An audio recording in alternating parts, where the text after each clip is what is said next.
move that out of the way. Right, very quickly as well. Hello there, everybody. Welcome along. Hopefully you've survived not only your Independence Day celebrations. Hopefully you had a great 4th of July celebration yesterday. But if you were also shaken up a little bit by the earthquake, 6.6, not a small thing, and also quite a long, extensive earthquake as well. I can kind of understand if you were a little bit freaked out by that. We are going to be breaking down the Friday programming. I'm going to do a very quick look at the. I'm going to try and bring up very quickly the Friday program. You can shush. The live chat. If you are watching this, more than likely you got yourself a notification because you're subscribed, and thank you very much indeed. Let us know where you're watching from. Let us know your thoughts if you are diving in on the schedule as well. Lots to see, lots to break into. We're going to do a little bit more about scheduling and certainly comparing certainly the big rooms and seeing what's clashing, because that's something we kind of didn't do yesterday, but we're going to do a little bit more of that today. We're also then going to go quickly through the rest of the list and see what exactly is going to be happening and highlights that kind of jump out at us. As always, the chat is open on the YouTube. Please do let us know what your thoughts are on what we've got up and running. Lots of stuff to see, and I'm just looking instantly at the first couple of pages.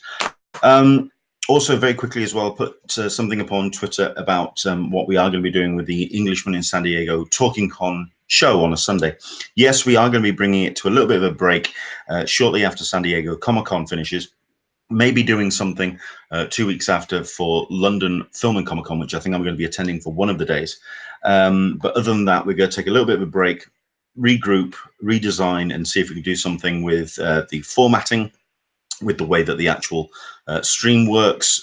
Considering that, and I'm looking at it right now, Hangouts on Air are being discontinued from August the 1st. Now, that actually means that the main reason why I do what I do with the Talking Con show, which is to have live guests join me on the Hangout, and so we can talk about the various topics of the week or day or whatever, and have special guests on the show. That means we're not going to be able to do that. They're only going to be allowed to do live streams to camera for one person, which isn't what I do this for. I want to have a bit of a round table discussion. I want to have people involved. So yeah, we're going to kind of have to restructure and rethink about what we're doing. So bear with us. We are going to do what we can to find out more about other options. We could be doing Twitch, could be doing OBS, could still be using YouTube. We have no idea. YouTube has just proven so problematic that I'm tempted to just ditch it altogether. So we may be going to Twitch, which I'm not overly enthusiastic about, but we'll see how it goes. We'll see how it goes. More of that to come as we dive into after San Diego Comic-Con. But let's do this. This is the programming for Friday the 19th. Yes, I have named it wrong on the video. I'm fully aware of this. I am going to go in and re-edit that. So do apologize. But yeah, I was typing as fast as I can because it's now 10 past 5 GMT, which means it's 10 past 9 on the West Coast, 10 past midday on the East, which means CCI have dropped the panels. As it happens, they didn't put out any kind of notification. I kind of spotted it on my own. I just typed in for Friday, and there they were. So let's dive into them. Let's go through a number of the big rooms. I would like to try and get them up on the screen as well, so we can kind of roll through them at the same time. But I'm not entirely sure I can do a split screen. I don't think I actually can, but I'll try. We'll see what we can do. Because I would like you guys to see what we're looking at as well, because you know, it's only fair that you dive in. Okay, I can't quite see how we can do a split screen, because I get the feeling that if I do, it's going to, well, let's see if I can do it. Hang on a second. Let's go to screen share, entire screen, because I am going to get a delightful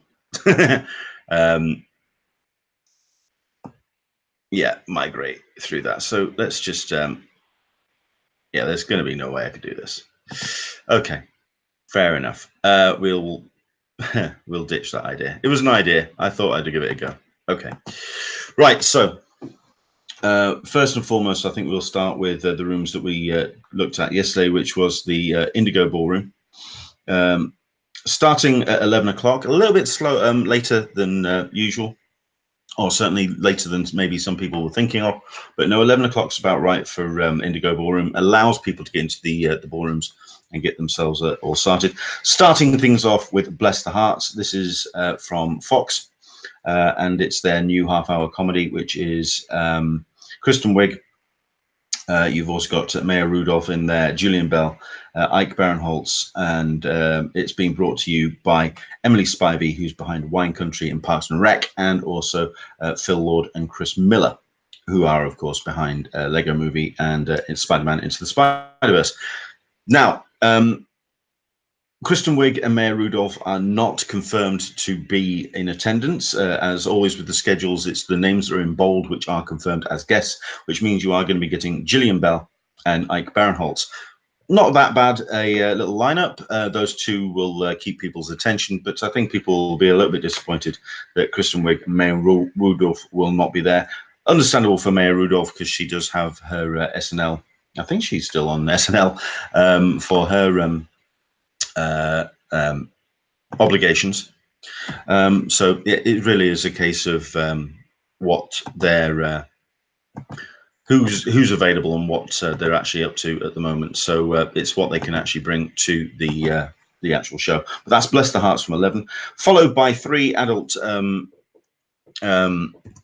Adult Swim. Sorry, I'm actually typing a little bit of a social media thing so we can actually get some more bodies into the room and we can get some discussion going on. So yeah, this is 3 Adult Swim panels back to back. This is Robot Chicken, Rick and Morty at 1 o'clock, and then Gendy Tarkovsky's Primal, which is the new show from him. It's a series created by Gendy Tarkovsky, as you may know from Dexter's Laboratory and Samurai Jack. But he's bringing the art director Scott Wills and also the music composer Tyler Bates, who obviously appeared on the music panel for yesterday. You may be seeing a little bit of previs. You may be seeing some rough sketches of characters, a rough idea of what Primal will be looking like when it finally comes to screen later on this year. That's at 2 o'clock. You then have yourself Solar Opposites, which is Justin Rowland from Rick and Morty, Sean Giambrone from The Goldbergs, Mary Mack from Golan the Insatiable, and you have executive producers Mike McMahon and Josh Bicel talking about the new animated series following a family of aliens from a better world who take refuge in Middle America. This is coming from the guys from Rick and Morty, so it's going to have that very much acerbic kind of edge to it, and that's going to be coming in 2020 on Hulu, which means you're looking. This is going to possibly be your new favorite show. Hello there, Dan. Hello, Andrew. Welcome along. This is going to be from 3 to 3:45. It's only going to be a short panel. I suspect there's not going to be a great deal they can actually bring. As you can tell, they haven't got anybody from cast. So that is going to be a real kind of preview to what Solar Opposites can bring. But then you have some very strong panels to take you through the rest of the afternoon in Indigo Ballroom. 4 o'clock start for Bob's Burgers. You have the executive producers, Lauren Bouchard and Nora Smith, but then you also have the full cast line up as well. Everyone from H. John Benjamin, Dan Mintz, John Roberts, Kristen Schaal, Larry Murphy, and the ever gorgeous Megan Mullally. Mullally, who that's just going to be a riot as always. That's just going to be fun. And then you've got Archer, which is going to be wrapping up the day. So you're only talking the 7 panels in Indigo Ballroom with, again, the full cast. And John Benjamin will be staying on stage because he is going to be as the lead actor of that. But you're then going to be joined by Aisha Tyler, Jessica Walter, Chris Parnell, Judy Greer, Amber Nash, and Lucky Yates, pretty much the full cast of Archer. This is going to be a preview of its, celebrating its 10th season. with an exclusive peek of the penultimate episode with the Q&A to come. It's going to be a lot of fun, and obviously it's all about your animation. And yeah, that's a hell of a lineup, considering that you do have some of the biggest talents in voice talent and also in animation right there on stage. Very much of the acerbic nature, so I would suspect if you have Kiddywinks with you and you happen to be thinking of popping by and just checking out, you may want to hold them off, because it is going to be very acerbic. We'll stick with that. Acerbic is definitely the word you could use. But that is Indigo Ballroom. It's all about the animation on the Friday. Let's go for Ballroom 20. And this is a very strong room. Indeed, very strong. This is where I am going to have to keep a note on times, because I want to compare them with what's happening with other rooms. But this is going to be a room which you are going to have to queue up very, very early for indeed. If anything, not for the first panel, which is 10:15. Sci-Fi Wires, it came from the 90s. Sci-Fi Wire always bring great panels to kind of talk about discussions and about kind of like just interactive panels to get people kind of really wound up and riled up about things that gets them interested, which is always a good thing to get excited about. 90s films and 90s genre, from X-Files to all the other shows that came out in the 1990s. And you are going to be having a number of, it says here, iconic 90s genre stars and celebrity superfans to test their wits and memories about some of the greatest movies, TV, and gaming of the decade. Sci-Fi Wire always managed to pull some names out of the bag, and this would be a great panel to attend anyway.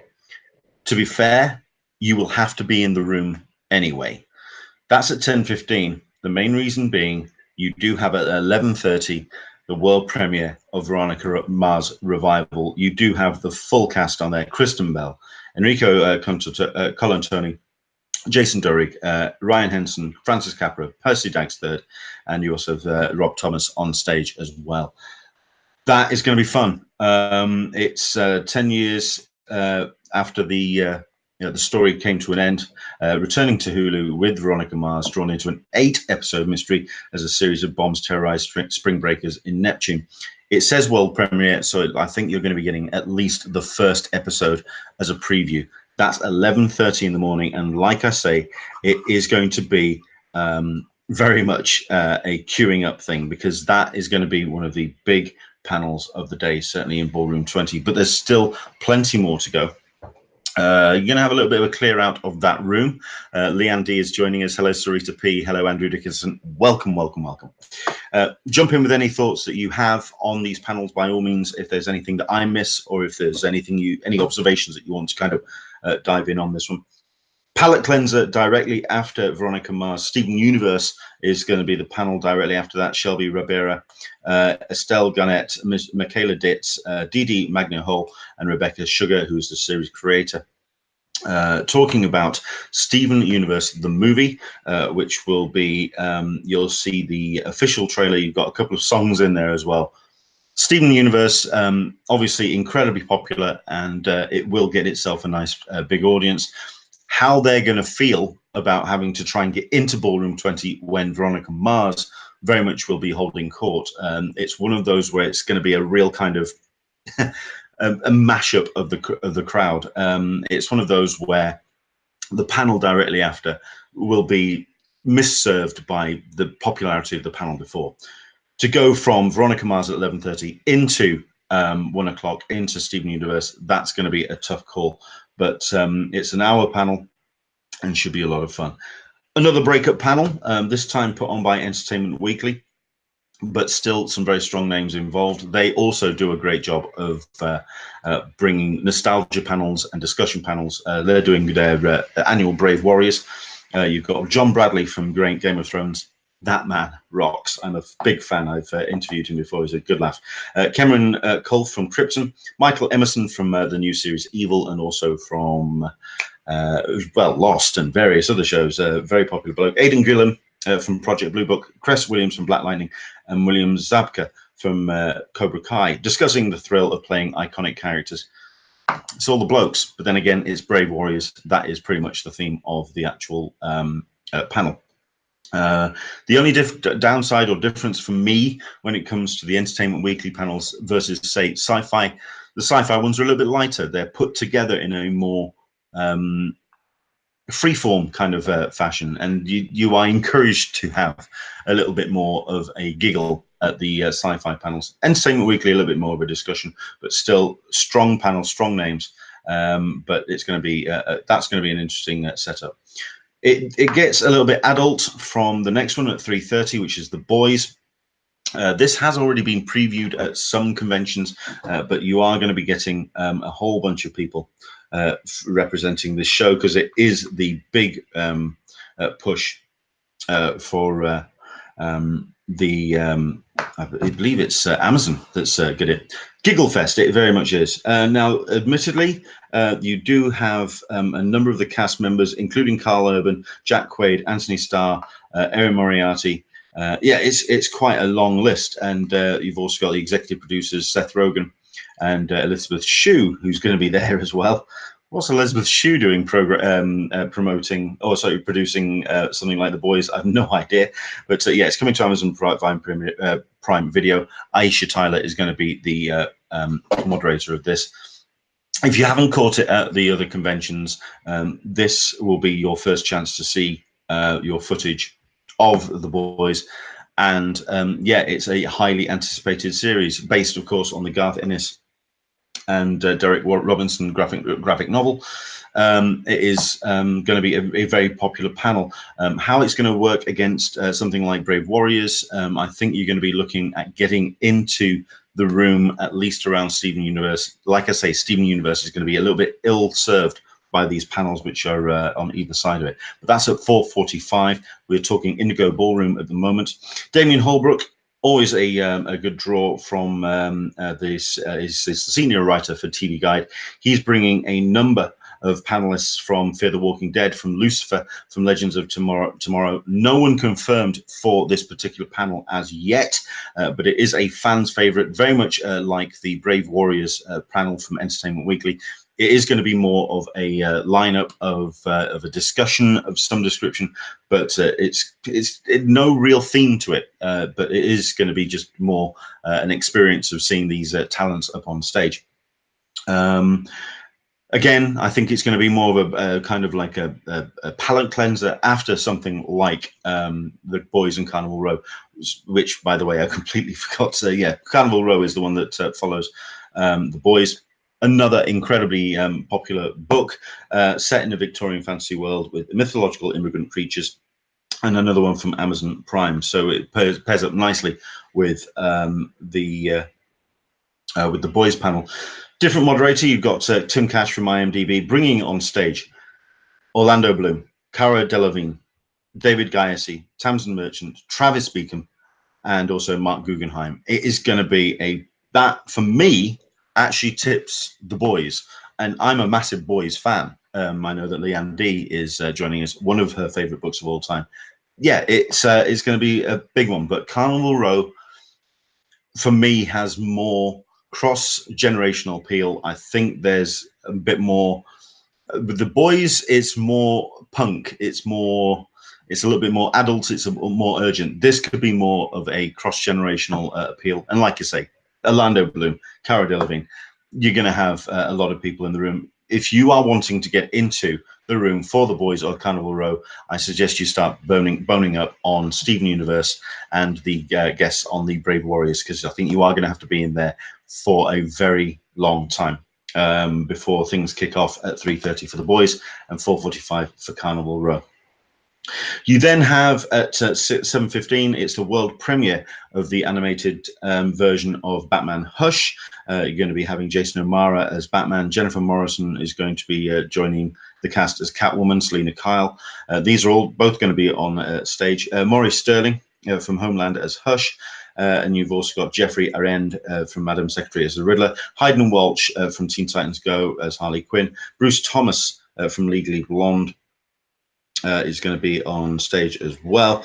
Basically, they're all going to do a Q&A session about the actual the film itself, and then they're going to dive straight in to showing the full thing. I'm curious about how Hush will translate as an animated feature. I feel that the actual book itself is a bit slight. There's not actually a great deal to it. It's very much a typical Jim Lee story that he likes to pad out his books with some great visuals, but it's one of those books where the structure itself is a little bit light. How that actually works as a animated feature is going to be something to see. If you are going to be attending, please do let us know. But 7:15 all the way through to 9:15, so it's a 2-hour panel, a Q&A, and then you're going to be getting the world premiere of Hush. And then at 9:30, you're going to get the film again.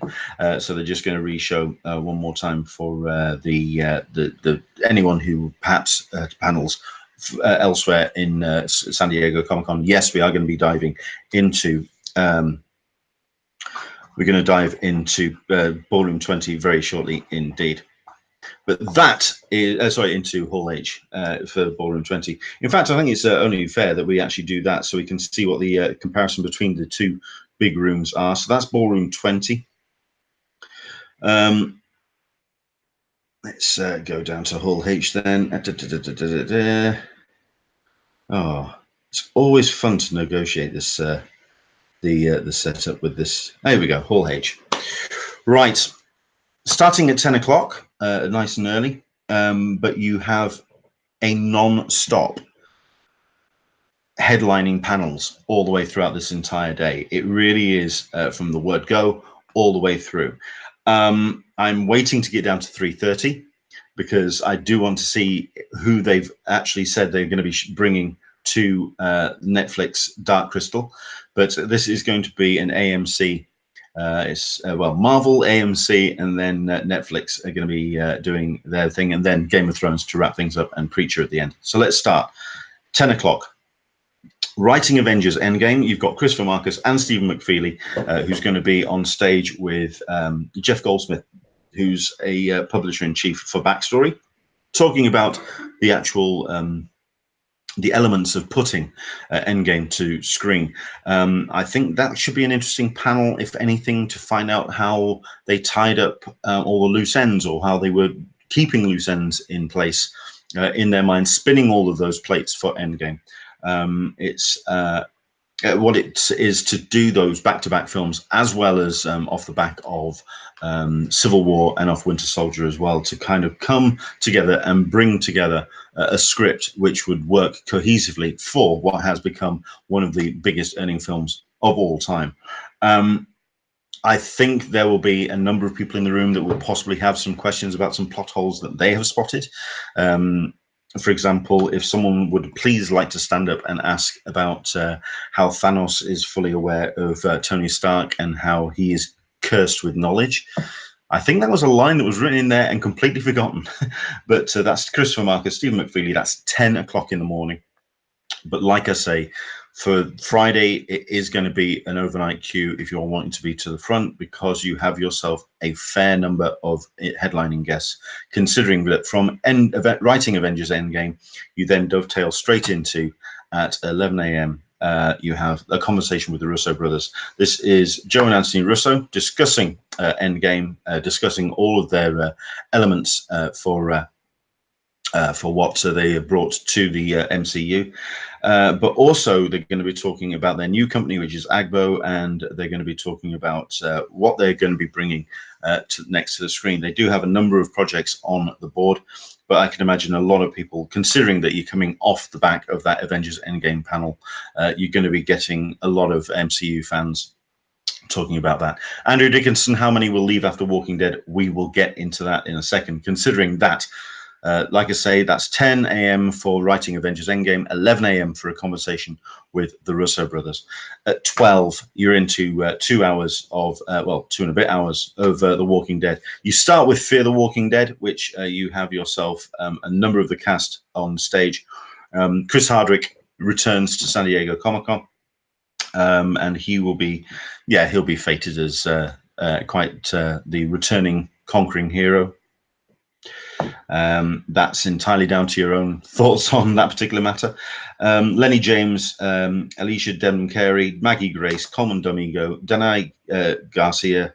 Yeah, it's a full roster of cast that's going to be showing up, including you're going to have Robert Kirkman, Gail Ann Hurd, Dave Alpert, and Greg Nicotero, sorry, and also the executive producers, Andrew Chambliss and Ian Goldberg. 1, 2, 3, 4, 5. Very nearly the production team kind of outweighing the cast. That's going to be a very long table, which they're going to have to put on stage. But that's for Fear the Walking Dead. Season 5 is on its so it's been and gone. So we're now looking as what's going to be coming for the second half of that season. Let's say Leanne D. Maybe they can be asked what happened with Deadly Class since they produced it. That's a very good question. Yeah, for the Russo brothers. Yeah, that's a very good question. So it's the mid-season finale happens on Sunday, so this is very much a case of celebrating Fear the Walking Dead for this hour, and then you go straight into The Walking Dead. Obviously, there's going to be a little bit of conversation about how the comic has now come to a close and where the series will go now that the source material has ended. But you do have Robert Kirkman on stage, basically the same core production team, switched around with the executive producer and showrunner Angela Kang for The Walking Dead as you go into the 10th season and the filming of the 10th season, and you also have a first look trailer as well. Cast include Norman Reedus, Danai Gurira, Melissa McBride, Jeffrey Dean Morgan, Avi Nash, Samantha Morton, Ryan Hurst, Nadia Hakia, Eleanor Matsura, and Kaylee Fleming. So pretty much a nice long list of talent from The Walking Dead. I'm curious to know if they're going to be bringing up anything about the spin-off films, whether we're going to be talking about what we're having with the follow-up to The Walking Dead, and basically what's going to be jump-starting from this particular season. They could even turn around and announce that this could be the last one. So, well, it's going to be a curious panel, but obviously it's going to be incredibly popular. Again, same drill. People who are in for The Walking Dead, that may kind of overshadow the Russo brothers and the Endgame panel, because that is going to be very much more of a on stage, just to microphone talking. There may be some clips, but it's unlikely. But it depends what format they do for the Avengers and Russo brothers panels. This is going to be very much the fans driving that particular day, and that is going to be quite a camp out if you are wanting to be in the room for that. Now, the question came from Andrew Dickinson: how many will leave after Walking Dead? I can't see many. I really can't see many leaving, to be fair. And if they do, I think they're going to be missing out, because you do have two incredible panels following that from 2:15 all the way through till 3:45. You have yourself The Witcher, which is the new original series from Netflix, starring Henry Cavill, and you also have the two other female cast members that are going to be on stage. Let's have a look at this. So we have 2 Amazon shows in Ballroom 20, 2 Netflix and Hall H almost at the same time. Bit of a sod if you have both. Indeed, it is going to be down to your own particular preference. For myself, I would actually be in the room for Hall H on this one, purely because of these two panels. The Witcher at 2:15, but the one that I'm going to highlight now, and let's just see what we're like. They're not announcing anyone for cast. This is Netflix's The Dark Crystal: Age of Resistance, which starts at 3:30. For me, if they even get 4, 5, 6 members of cast from the insane cast list, voice cast for Dark Crystal: Age of Resistance, it's going to be mind-blowing. That is going to be, for me, the panel of the day. I think if they absolutely push the boat out, this could be the one, and Netflix could own Hall H and indeed Comic-Con on this day if they pull their socks out for The Witcher and for Dark Crystal. They could absolutely nail it. So there we go. However, directly after that, at 5:30, you have the Game of Thrones. Now, this is a full-blown panel, which is going to be having a number of the cast members, and all of them are fan favorites. John Bradley will be coming from Ballroom 20 down the road, and he is going to be over the road for this. You also have Jacob Anderson, Nikolaj Coster-Waldauer, Liam Cunningham, Natalie Emanuel, Ian Glenn, Connie Hill, Maisie Williams, Isaac Hempstead-Wright, and Miguel Sapochnik, who was the director of the Battle of the Bastards in season 6 and directed various episodes throughout. David Benioff and DB Weiss are going to be on stage. You're going to be having 80-90% of hardcore fans wanting to celebrate Game of Thrones and kind of put a dovetail on the entire Game of Thrones saga on the small screen, which is all well and good. You're also going to get 1 or 2 people who are just asking what on earth they were thinking for the finale and for what they did with this final season, because the dialogue wasn't there, the character development wasn't there, and there were several decisions I think a number of people were very upset about. That's going to just it's going to be quite the conscientious panel. Thought that they weren't turning up. Well, they are. Their names are in bold, which usually means they are going to be showing up. I can merely go with what is being highlighted. If the names are in bold in the description, that usually means that they are on stage. Leanne D, hope they don't let comments for that one. Yeah. Andrew Dickinson, I'm sure it was announced that they were going to miss it. Yeah, I was under the impression it was as well. So it may just be a case of their names have been bolded out for some reason.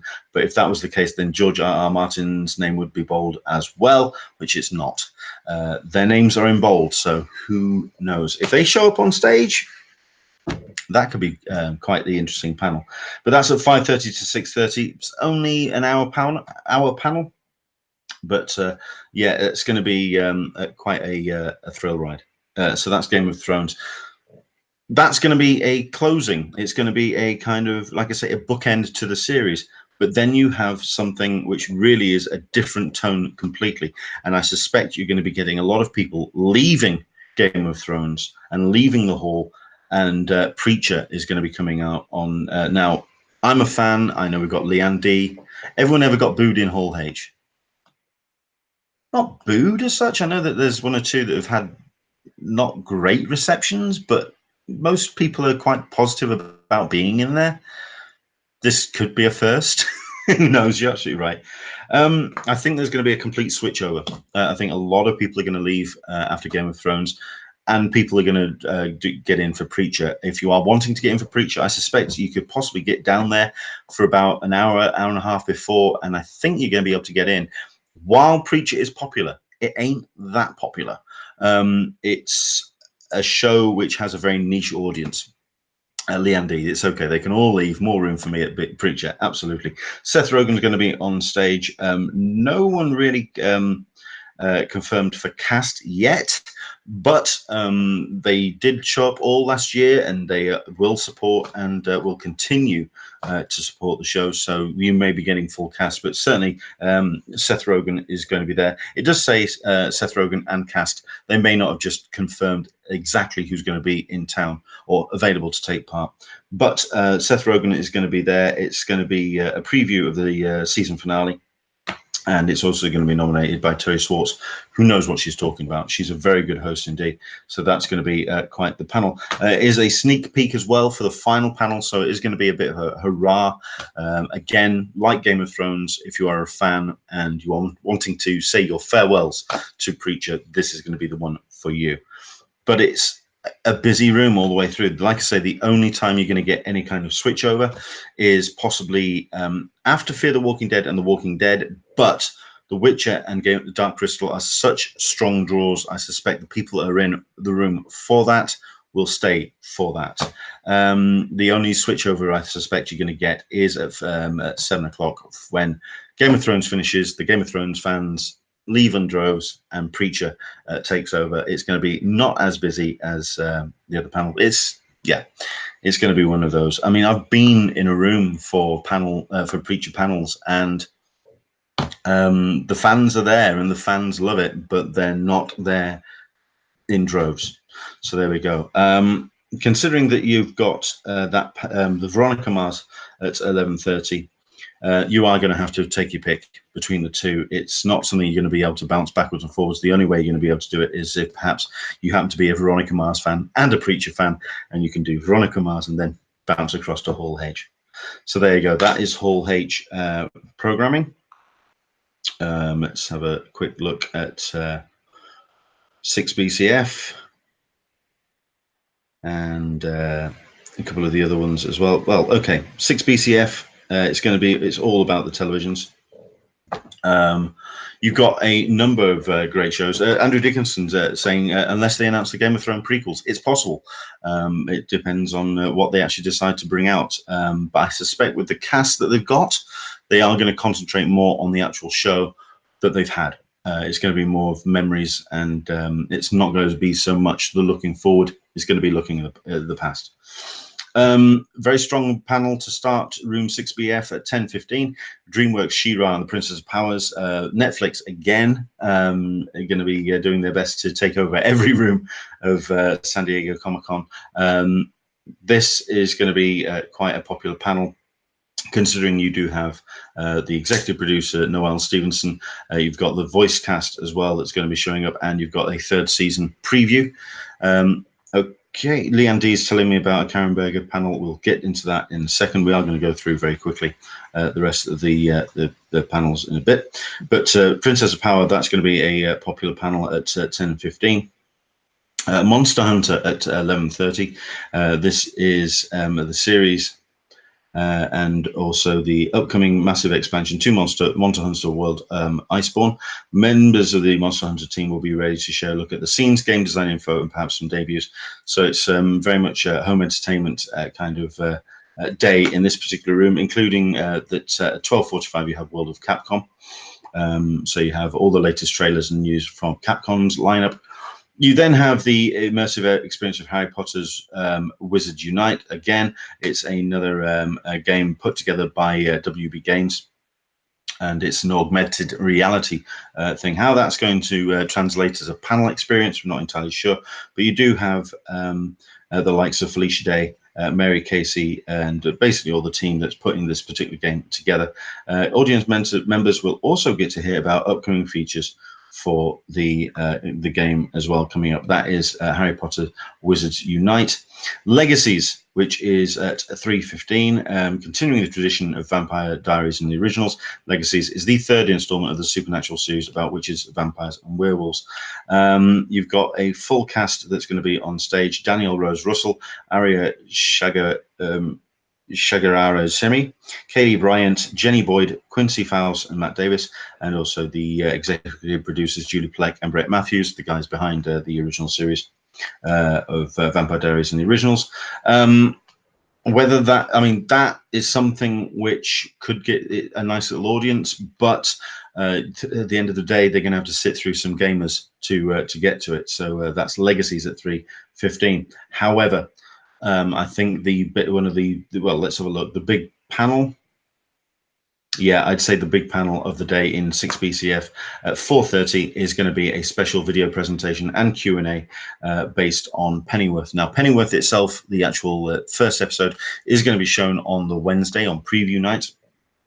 So perhaps this could be a nice follow-up panel to that particular presentation. Jack Bannon, Ben Aldrich, and Paloma Faith are going to be on stage. Paloma Faith is in town. Hello, get in. Danny Cannon and Bruno Heller, the executive producers, they're going to be bringing this panel. I suspect that it's not going to be a full presentation. Let's have a look at this. It's 4:30 to 5:45, 5:15. I don't think you're going to be getting you're not going to be getting the full presentation. 4:30. Yeah, you're not going to be getting the episode. That is going to be preview night. So this is going to be clips and also talking to the cast as well. It's proving to look like a very cool program if they actually do it and not mention Batman once and just do it as a pure kind of spy drama, very much in the sense of Agent Carter, where they don't necessarily need to refer to the rest of the MCU and just kind of concentrate it as a spy drama. I think it could work really well, but that's going to be Pennyworth at 4:30. 5:45, it's going to be a first look at Shudders Creepshow. You have Greg Nicotero from The Walking Dead returning to the stage, Joe Hill, and also the legend, which is Adrienne Barbeau, going to be on stage. This is going to be talking about a new anthology series based on the 1982 film Creepshow. Jen Yamamoto is going to be hosting that Q&A. If you are a Creepshow fan, it's not many people have found too much about it yet, so it's going to be more your nostalgia crowd that's going to be in the room. Likewise, for a 7 o'clock, the fabulous furry Freak Brothers, which again is only really known by the American audience and only of a certain age as well. Showrunners Alan Freeland and Alan Cohen from American Dad and King of the Hill are going to be bringing the iconic 50-year-old comic book IP into a series. That's going to be an interesting one. Whether it's much of a draw, I'm not entirely sure. In fact, the rest of it is very much a case of I think there's going to be a lot of space in the room, considering you've got Worst Cartoons Ever, which is an annual panel hosted by Jerry Beck, bringing some of the world's worst cartoons to the screen. 17 years this panel's been running, so if anything, it's more of a legacy panel for San Diego Comic-Con. And then you have Spike and Mike's Sick and Twisted Festival of Animation. Again, another long-running panel at San Diego Comic-Con. It's one of those which you either know or you don't, and I think it's one you could probably just walk in. Like I say, once Pennyworth's done and dusted, that is going to be a walk-in room. Although I suspect, looking at it, I think it could be a walk-in room for most of it, to be honest. I think Pennyworth is going to be the big draw for 6 BCF. If anybody has any rooms that you want me to dive into straight away, I mean, we're talking at 10 to 6 in the UK. I don't want to belabor the point too much, so let's please, any rooms that you want me to dive into. I mean, let's have a quick look at this this panel that Leanne D has pointed out, because as always, if you have anything that you want me to have a quick look at, by all means. It's in a room which is going to be mostly about comics. This is 23 ABC, sorry. I could have a look at room 2 as well. Yeah, it's all about your comics and also the creation of comics as is. Starting at 10 o'clock with The Future as I See It, which is Jonathan Mabry, Stephen Sears, Timothy Zahn, and talking about sci-fis and future writing or sci-fi in literature. To be fair, this is the kind of thing I'd actually expect to see in something like Room 2. But you do have the likes of Shannon Maguire and Stephen L. Sears in there as well, which kind of does raise things up a little bit, so I can understand why it's in the slightly bigger room. But the one that Leanne D is pointing out is the Berger Books and the Writers' Room. This is Karen Berger, but you have yourself quite the lineup. Jeff Lemire, the co-creator of Black Hammer, of course. You have Christopher Cantwell from Sheik of Fly and Jodie Hauser from Stranger Things and Critical Role talking to Karen Berger. That's going to be more of a niche panel again. I think this is another one where you could possibly just walk in, but you do have the likes of an image panel following that. Dustin Nugent, Jen Bartel, and Stephen Green talking about the new upcoming titles from Image Comics, considering that you do have a number of the larger epic, the headlining books that Image have been putting out. They're coming to a close, so Image are looking for the next book to kind of carry their weight. Eric Stevenson is going to be moderating that, someone who I managed to get to speak to at Comic Salopia, a very, very cool guy. 1 o'clock, Masters of the Illustrated Film Poster, the likes of Stephen Kramer. You've got Robert Rodriguez. Robert Rodriguez is going to be in the room. Excellent. Paul Shipper, who is if you've been to D23 or if you've been to the Star Wars Celebration, you know Paul Shipper's work. He is the guy that does all of those massive celebratory images for some cartoons, so for some films. Very, very, very cool indeed. Let's have a look at this. Teenage Mutant Ninja Turtles at 3. So you want to be a comic book retailer at 3. At 2 for Teenage Mutant Ninja Turtles. So you want to be a comic book retailer at 3. The Book of Weirdo: The History of the Greatest Magazine Ever Published. Okay, fair enough. A little bit of a niche one. Legendary humor comics anthology put together by Robert Crumb. That's at 4 o'clock. These are very niche panels, but as Leanne Dees, it's a niche panel that she likes, so that's very cool. And then you have superpowered writing DC Comics for your pile. This is a young original young adult graphic novels from the likes of Kimi Garcia, Gabriel Piccolo, and Daniel Page, and lots of other artists that are going to be joining them on stage for a 6 o'clock panel. Like I say, all of these are niche ones, and I don't think there's too much there that is going to kind of stress any of the room counting. Yeah, that's very much a room that you can kind of walk in most of the day. Okay, any other rooms that you want me to have a quick look at? Andrew Dickinson is saying that, by the way, it seems that the museum is closed on Monday. Yeah, I got that email about an hour and a half ago. I was going to come back to that, but yes, you're absolutely right. That it's only going to be open over the course of the actual convention itself, which is a bit of a disappointment for me. Okay, so those are the big rooms, and like I say, it is going to be quite the popular draw between Hall H and Ballroom 20. I know that we often turn around and say that have a look around, see what the rest of the convention does, but some great panels, especially in Hall H. How you're going to negotiate it is entirely up to you, but we'll best of luck with that. Okay. Let's have a quick look down the actual rest of the programming, see if anything kind of jumps out and catches my attention. Lots of fandom stuff has been celebrated in the Marriott Marquis San Diego Marina in 10, 11, and 12, 13. Considering you have the likes of the Simpsons Collector Group, Classic versus Current Doctor Who. Anyone going to be attending that one? No, it's all the podcasters. Yeah, it's podcasters and cosplayers that's going to be taking over the Marriott Marquis.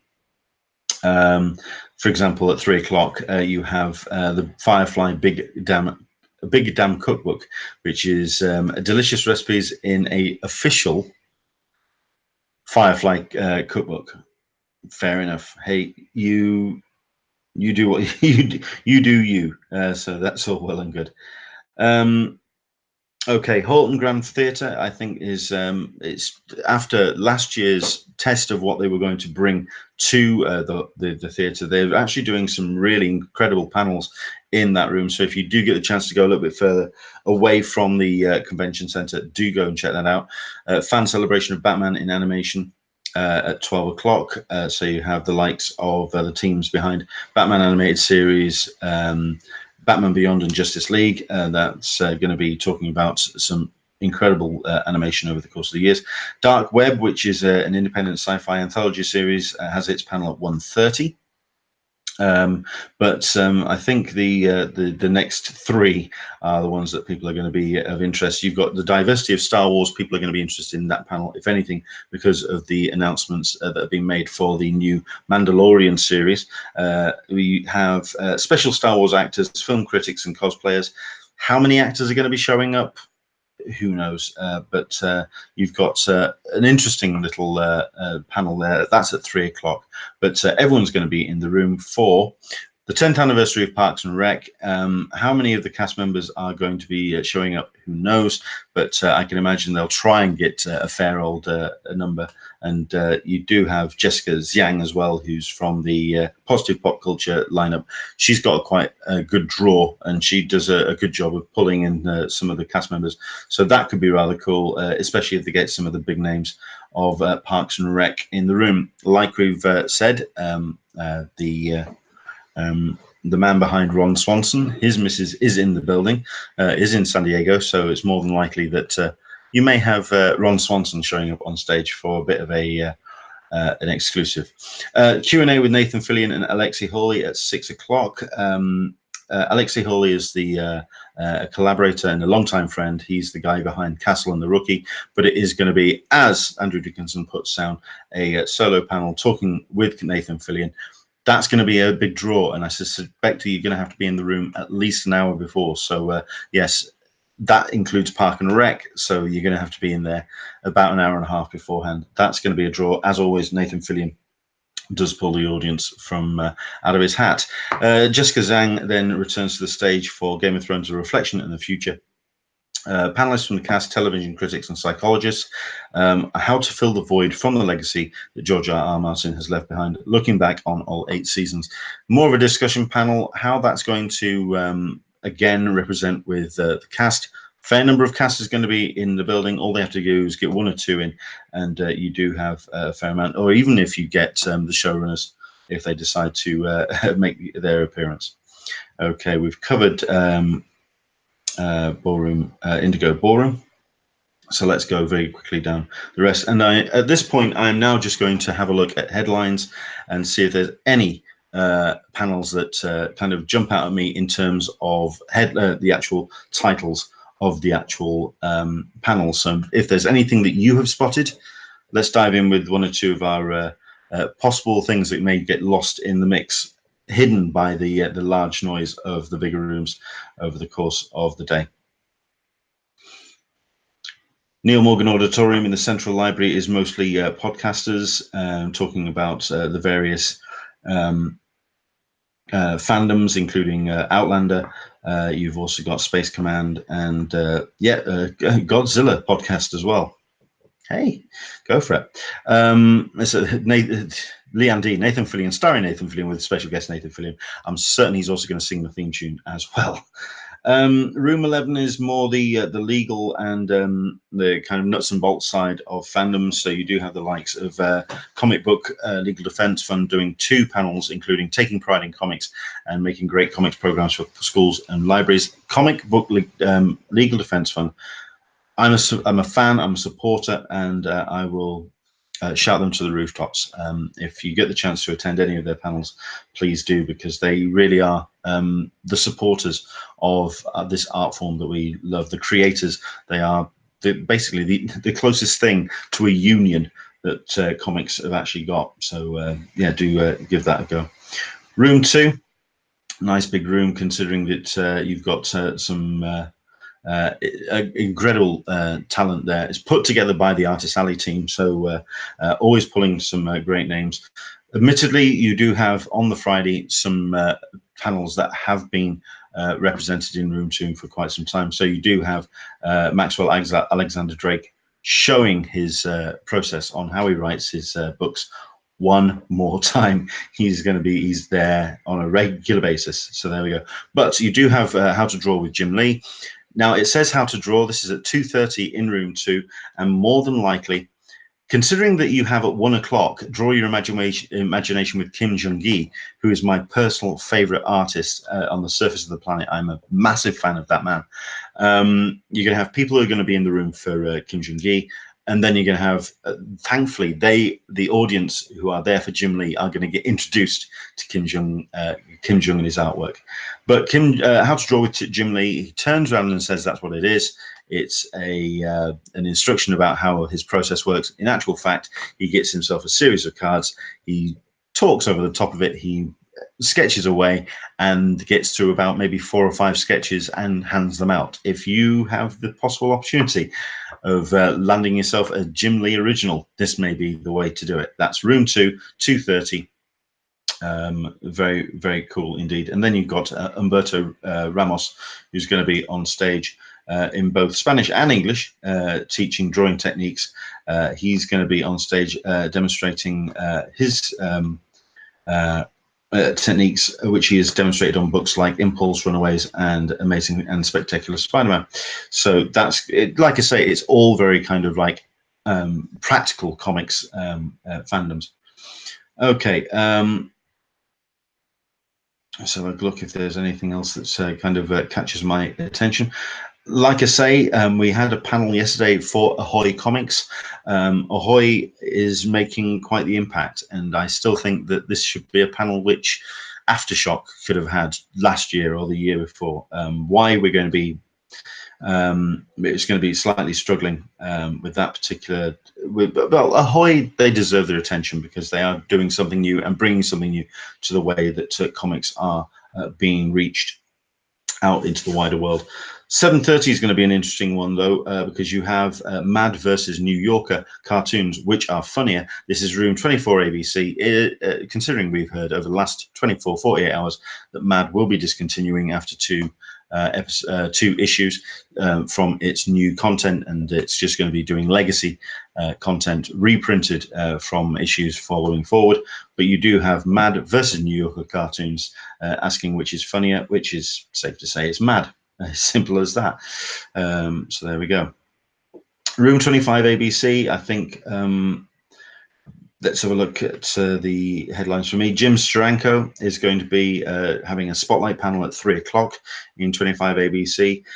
You've got some great spotlight panels throughout the course of the entire weekend lined up. So you have some amazing talent. However, this is an interesting lineup considering that you've got lots of genre panels, such as what is the best superpower, bringing films to Comic-Con, entertainment is female, conversation with Hollywood executives, and right there in the middle of it, a spotlight with Jim Steranko. It's an odd little mix, but that means there's going to be a constant rotation of an audience. That's room 25 ABC, which I suspect is going to be, if not a walk-in, but certainly give it 20 minutes, half an hour before you want to get into any of those panels. It's going to be pretty simple to get in. Room 26 AB, you have yourself a couple of nice juicy panels. 3:30 checking in with Terry Moore, so he's going to be talking about Strangers in Paradise and Rachel Rising, and as well as his new books for 2019-2030. 6:30, I know that this has getting a lot of attention. Ray Harryhausen, The Lost Movies. The secrets have been unearthed for Ray's unmade films, and a whole bunch of footage has been pulled from the archives and apparently remastered. So that is going to be an interesting panel. John Walsh and collections manager Conor Heaney revealing the missing treasures. You've got Andrew Dickinson, who's just asked about what is the best superpower. That is going to be in room 25 ABC. You've got the likes of Althea Martinez from Iron Man, Joseph M. Lisner from Vampirella, Jonathan Hickman from Fantastic Four, Steens from Archival Quality, Todd McFarlane, and Katie Farina, joined by Amy Chu. There was this Ignore Me, saw it at WonderCon and San Diego Comic-Con. Yeah, it's a popular panel, and not only that, but Amy Chu is just a riot to talk to. So that's going to be an interesting one, if anything, because I think Jonathan Hickman and Todd McFarlane will have plenty to say on that particular subject. Upstairs, in room 28DE, you've got Excelsior, remembering Jim Lee, Paul Levitz, Marv Wolfman, Michael Uslan, Dennis Kitchen, Maggie Thompson, and Danny Fingeroth, all coming together to celebrate Stan Lee. If anything, that's a better celebratory panel than the one we had yesterday. This is going to be your Jim Lee panel for that particular weekend. I mean, that's a hell of a lineup right there. Good God, that's at midday, 28 DE. In other words, if you're a comics fan, that's pretty much where you need to be. You've got yourself a fair amount of other panels that are happening that day as well. Jimmy Olsen, Kirby, and more are going to be at 10 o'clock. This is room 28 DE. Seth, Gilbert Hernandez, Paul Levitz, and Kurt Busiek, joined by Tom Burgeon of Comics Reporter. Wow. That's going to be a panel and a half, and that's what kicks off at 10 o'clock in room 28 DE. Now, the panel, which I thought was going to be Heidi McDonald's panel, Comics Journalism, No Guts, No Glory, but you do have the likes of James Viscardi and Rosie Knight from Nerdist in there. It depends what kind of draw that's going to get. That's going to be a breakup between that and the Stanley panel, but the Stanley panel is going to get quite the draw. You need to be in that room and learn about comics journalism from 11 o'clock just to be in there. You have Spotlight on Kurt Busiek at 3. Scott McCloud is going to be on stage hosting that one. Let's have a quick. Let's scroll through, shall we? Let's move through. Anything else that kind of that catches my eye. Right, there was a panel yesterday, which was on the Thursday, Comic-Con in the 1970s. There is a Comic-Con in the 1980s in room 29 AB, which is at 10 o'clock. This is a slightly stronger lineup, safe to say. Rick Geary, the guy behind the Toucan design, of course, Larry Geek, Dennis Kitchen, Wendy and Richard Penny, Stan Sakai, David Scroggy, Jim Steranko, Maggie Thompson, and Marv Wolfman, moderated by Jackie Estrada. My goodness. That's how they start that room, 29 AB at 10 o'clock. That's impressive. Exhibitors of Comic-Con, you're going to have a panel from 12 o'clock. So you have Chuck Rosansky from Mile High Comics, who I'm certain will have several things to say about the way that CCI put together their con. That's going to be a conscientious panel. If anything, I think a number of comics journalists will be in the room for that. If anything, because you've got the likes of Bill Cole, Bud Plant, Ron Turner, and Chuck Rosansky, all of which have had very strong opinions of what CCI have done over the course of the years. 1 o'clock, you have Terry Mayo, Ryan Wynn, David Lucari, Eric Borden, and Stephanie Cannon talking with Omar Spahi, who's behind the Dreamer Comics podcast, about Alterna Comics. Slightly conscientious subject, if anything, because, of course, Alterna have effectively become the publisher of note for Comicsgate. It speaks volumes that Peter Cimetti, the guy behind Alterna, is not going to be in the room or anywhere remotely near Comic-Con. I don't think he wants any of the hassle. But that particular bunch is on stage. It's I think that could possibly be your Comicsgate nexus, if you know what I mean. I think there will be a number of people in the room that at the end of the day you're going to want to be avoiding on Twitter. But there we go. Let's have a look at this. Let's keep going. You mentioned about I thought the guy from Mile High quit Comic-Con International, but did he complain? Yeah, I thought this. At which point Jackie Estrada corrected me. He has been invited as a special guest, so he's getting a room. He's getting all of his stuff paid for. No, he's kind of back. No, I totally get what you mean. You also mentioned about a Blade Runner panel. Can you just let us know where that is? I'm guessing it's this one. Blade Runner spins into comics. Michael Green and Mike Johnson are writing. You're going to be having David Leitch and Jeff Connor bringing a critically acclaimed world to comics while expanding the canon of this beloved franchise. This is a series which is written by 2049 scriptwriter Michael Green. That's going to be in room 4.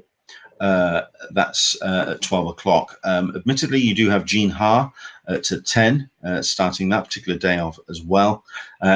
Dovetailing into 1 o'clock, Dynamite Entertainment 15th anniversary premiere. So, look at the lineup for that. Good Lord. This is Dynamite, who have always managed to attract some incredible talent. So Mark Russell, Gail Simone, Christopher Priest, Derek Robertson, Luke Lieberman, and executive editor Joseph Ryband. That's going to be a strong panel as well. If anything, you're going to be wanting to get into that room pretty damn early. Considering that the panel at 11 o'clock before the Blade Runner one, Finance Your Indie Comic Now, could be a slightly dry morning before you kind of dive into the rest of it. But that's going to be interesting. Room 5AB, a little bit more about the live streamers, considering you have yourself Geek and Sundry live at 3:30 and Nerdist News live at 11:30. But mixed into all of that, you also have the Marvel Comics Spider-Man. So you have Nick Lowe, Sheena Maguire, and Frank Thierry. And you also have The Future of Film is Female. So you have Alicia Malone talking to a number of people working in genre film, essential movies, and these pioneers, these experts and filmmakers talking about that particular thing. You were asking about what room that is going to be in for the Blade Runner. That is room 4 for that. So thank you very much indeed to Leanne D and Andrew Dickinson diving in on that one. Right, Geek and Sundry Live. I think you're going to be getting your usual lineup. Let's have a look at this. Oh no, you don't. You've got a couple of fresh faces in there, mostly because I suspect Geek and Sundry and Nerdist are doing their best to shake up their programming. So you have a number of new faces, and especially Geek and Sundry doing their best to fill the void, which has been vacated, of course, by Critical Role. So you have the likes of the people behind Asinine Wisdom, Game Engine, Vampire the Masquerade, LA by Night, which is becoming one of the most popular shows on Geek and Sundry. And you also have Sean Brecker, who's the guy who's behind Head of Video. So, yeah, it's about the future, I think, of Geek and Sundry on that particular one. And that is going to be in room 4. Sorry, room 5AB, get it right. Okay, so let's just have a quick scan through, because I don't want to kind of dwell. 6A, very popular room, starting at 10:30 with Cartoon Network First Look. So you're going to be seeing the likes of Craig of the Crane, Victor and Valentino, and Summer Camp Island, which is the new animations coming from them for 2019-2020. You then have Ducktales at 11:45. You have Bobby Moynihan. You've got Kate Mikushi, and you also have Ben Schwartz in there as well. Yeah, it's going to be a strong one. At the end of the day, Ducktales is Ducktales, and it's always popular. You do have a couple of panels in that room as well, which continue a rather strong lineup in room 6A, including at 5:45. You do have The Rook, which is the new series starring Jolie Richardson, Olivia Munn, who's going to be there as well. All of these, by the way, have been confirmed for appearing at this particular. Oh, hang on a second. I got myself a little bit kerfuffle there. Bear with me a second. Emma Greenwell in there as well. But I think the fact that you've got Jolie Richardson and Olivia Munn going to be on stage. This is the new series from Stars. Andrew Dickinson saying, I haven't heard if there's a Geek and Sundry Nerdist offsite yet. I haven't heard anything about that yet either. And as far as I'm aware, I'm not entirely sure if they are going to be doing anything, certainly like they did last year, purely because they are kind of dialing back on their subscription service, as it were. Obviously, there isn't the money there, and they needed a deaf audience that was kind of signed up to appear at that particular room. Considering they were giving beer away, that's never a great thing for budgets either. So I wouldn't hold your breath if you're going to be getting anything from Geek and Sundry and Nerdist in 2019.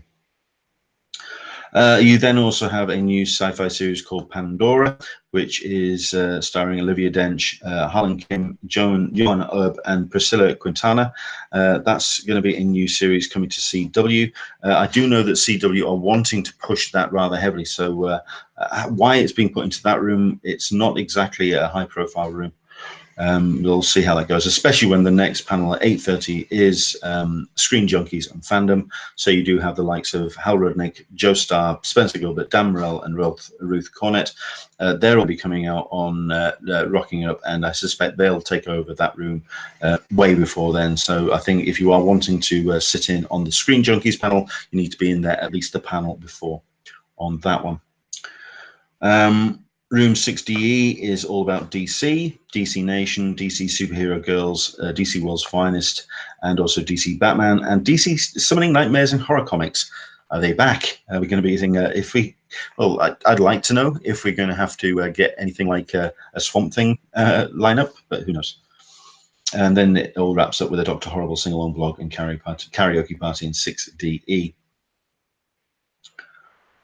Starting off that day, by the way, I had actually spotted about this. There's going to be a celebration of V, the original miniseries. Mark Singer and Kenneth Johnson are going to be on stage for that, but it is just those two, unfortunately. Take care, Andrew. Look after yourself, mate. We'll see you soon. Star Wars takes over room 7AB.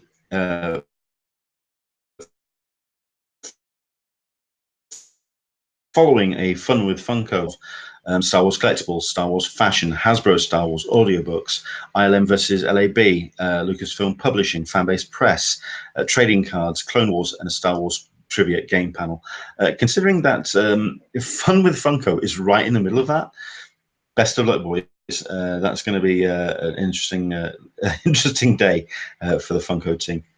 I'm wondering why on earth they decided to choose that particular lineup. Again, if there's any panels that you've spotted as kind of like little hidden ones, do let us know. I think we'll wrap up in about 5 minutes' time. Let's just jump into here. I'm obviously, this is kind of like for my own interest. You have at 3 o'clock in room 9 in the afternoon. We all have one, the Comic-Con story we tell every year, the one that reminds us why Comic-Con is so special, a place to meet people, come together and make one perfect purchase, or come face to face with a truly nerdy. Hear from Comic-Con veterans and special guests as they recount their favorite Comic-Con story. Eddie Campbell, the guy behind From Hell, William Stout from Dinosaurs, Billy Tukey, Steve Sansweet, Rick Geary, Mary Fina, Paul Levitt, Maggie Thompson, and Vince Hernandez telling their favorite Comic-Con story. I like that panel. I think that's particularly cool. But I think I'd also be in the room for this one as well. How have you ever wondered how the show seems to magically happen every year at 4 o'clock? It's the guys behind San Diego Comic-Con, including Rip Ripperto, the guy behind the convention center, talking about the actual putting together of the convention, moderated by David Glanzer. That's at 4 o'clock. Me being the Comic-Con nerd, I would probably be in the room for that.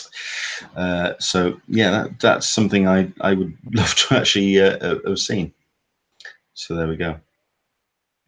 Right, I think we're going to leave it there. Like I say, it's going to be a real tough call between Hall H and Ballroom 20. You're going to have to decide which one's which. Ballroom 20, thank goodness, it does kind of Veronica Mars, but Hall H has a draw from the word go. I think if anyone's looking at any kind of switch over, I think we've discussed that after The Walking Dead, that's when things are going to kind of switch off. Maybe you get a little bit of switch over, but that's purely because nobody really knows what is behind the Witcher series and also the Dark Crystal Age of Resistance.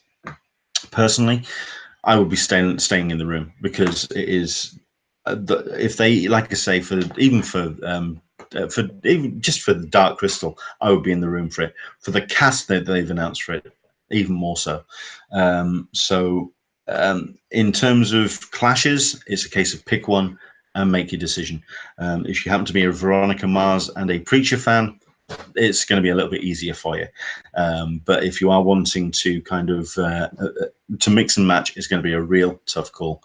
Like I say, it'll be interesting as well to see if the showrunners do show up for the Game of Thrones panel. It has been announced that they're not, but by all accounts, looking at the lineup, they are going to be showing up, but who knows?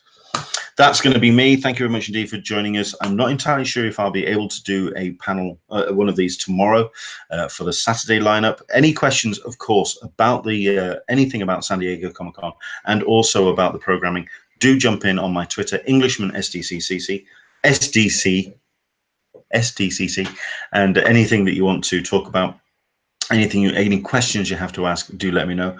On Sunday, we are going to be doing a Veterans versus Noobs episode of Talking Con, where we're going to be getting a couple of fresh faces, people who have not been to San Diego Comic-Con before, to talk with people who have and get any kind of advice about how they can get the most out of their San Diego Comic-Con. That's at 10 a.m. Pacific, 1 p.m. Eastern, 6 p.m. GMT this Sunday. Please do join us for that.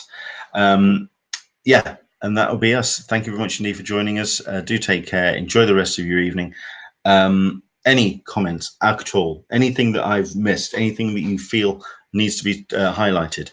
Jump in on my Twitter, Englishman SDCC, and let us know about your thoughts on the programming of Comic-Con Friday 2019. We'll see you soon. Bye-bye.